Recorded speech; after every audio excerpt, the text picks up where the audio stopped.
गुरुदेव, भक्ति मार्ग में चलने का प्रयास कर रहा हूँ, लेकिन कभी कभी बहुत अकेलापन लगता है क्योंकि सांसारिक मित्र और रिश्तेदार स्वतः ही दूर हो गए हैं। सभी दुख और मन की पीड़ा अपने गुरु चरणों में निवेदित कर रहा देता हूँ। भक्ति मार्ग में चल रहे हो और अकेला अनुभव कर रहे हो, तो भक्ति किसकी कर रहे हो? भक्ति किसकी कर रहे हो? ठाकुर जी की। तो अकेला अनुभव करते हो, ऐसा कैसे हो सकता है?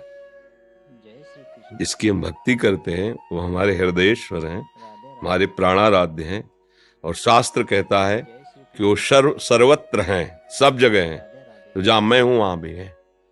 शास्त्र कहता है सब समय है, तो जब सब समय तो इस समय भी है। शास्त्र कहता है सबके हैं, तो सबके हैं तो मेरे भी हैं। शास्त्र कहता है सब में है, तो सब में तो मेरे में भी है। मैं अकेला कैसे हुआ? और उनके सिवा कोई है नहीं, तो ब्रह्म को अपना तुम मित्र मानोगे तो दुखी तो होगे ही। भगवान कह रहे मेरे सिवा किंचन मात्र कुछ है नहीं। ऐसे लाड़िले, ऐसे महाबल, ऐसे सौंदर्य स्वरूप भगवान को आप अपना न माने और रिश्ते नातों को अपना माने, तो फिर भक्ति में अभी कलंक है। ना कोई मेरा था, ना कोई मेरा है, ना कोई मेरा रहेगा, तो इसलिए मेरे तो गिरधर गोपाल, दूसरों न कोई। फिर तुम्हें नाचना चाहिए, दुखी थोड़ी होना है। अगर कोई मेरा साथी ना हो तो मेरे भगवान की असीम कृपा। अगर कोई साथी बना है उसमें भगवत भाव नहीं है तो हट जाना चाहिए। कोई साथी मेरा नहीं। समझ में आ रही है हमारी बात? फिर अकेला कैसे? जो सर्व रूपों में स्वयं प्रकाशित है, वो मेरा प्राण प्यारा मित्र है, मेरा ही प्रीतम है। अब उसके सिवा कोई जब है ही नहीं और वो मेरा है, तो मैं अकेला कैसे हो गया? अकेला नहीं हूं, मेरा प्रीतम मेरे साथ।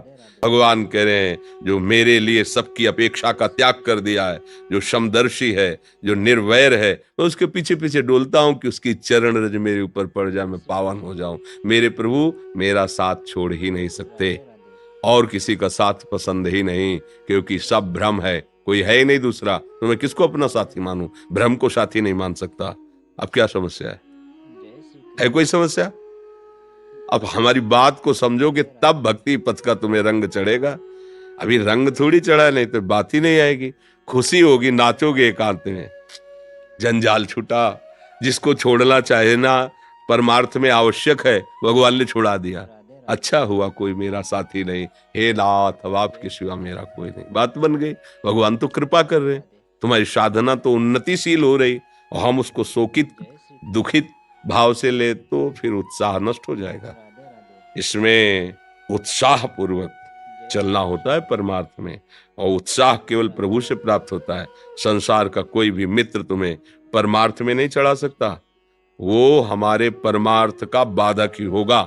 जैसे हम अखंड चिंतन के लिए तैयार हो रहे हैं, अब हमारा मित्र है, अनुकूल है, तो चिंतन गया ना, भरोसा गया ना, आशा गई ना, कलंक हुआ ना। हमें एक भरोसो, एक बल, एक आस विश्वास, केवल भगवान का चिंतन, तो बाधा हुआ ना।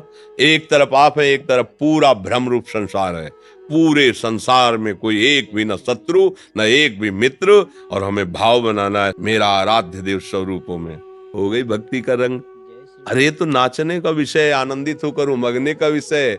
आप उसके लिए रोए, आप उसके लिए दुखी हो कि मेरा कोई नहीं है। कैसी बात करते हो? यहाँ कोई है ही नहीं, मेरा न तेरा, बस वही एक है। पर ये बात समझ में आ जाए तो बहुत ऊंचाई में चढ़ जाओगे। जिसकी वासना, जिसके संकल्प से वो स्वयं अपने आप से अपने आप में प्रकट हुए, अपने आप से अपने आप में खेल रहे हैं, प्रभु के सिवा कोई नहीं, वो मेरा प्यारा है, वो मेरे समीप है, वो मेरा प्राणनाथ। फिर संशय क्या, फिर परेशानी क्या?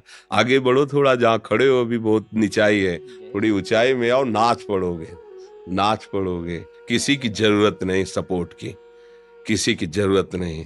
मेरा प्यारा मेरे सामने एक बार मंद मुस्कुरा दे तो करोड़ों प्राण न्यौछावर हैं। भाव करो, आगे बढ़ो। हमारे चित्त को कोई चुरा न ले, बहुत बड़ा धन है। कोई वस्तु, व्यक्ति, स्थान मुझे प्यारा न लगे। हे नाथ, ऐसी कृपा करो कि आपके सिवा मेरी दृष्टि कहीं जाए ही ना, मेरी वृत्ति कहीं जाए ही ना। ये तो है उपासना।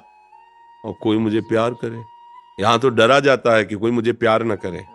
यहाँ डरा जाता है कि कहीं कोई मुझसे प्यार न कर बैठे, कहीं कोई मुझे अपना ना मान ले, जो मेरी वृत्ति घसीट ले ना। इसीलिए सत्संग गौर से सुनो और उसका मनन करो, उसको आचरण में उतारो, तो भक्ति का रंग आ जाएगा। पर ऐसा नहीं कि फिर हमारा व्यवहार गलत हो जाएगा, कड़वा हो जाएगा। नहीं, सबसे व्यवहार वैसे जिसके साथ जैसा व्यवहार करना है, माता पिता के साथ पुत्रवत व्यवहार, पत्नी के साथ पतिवत व्यवहार, सबके साथ वैसे व्यवहार, पर लगाव केवल अपने प्रभु से। समझ में आ रहा है? कोई संशय?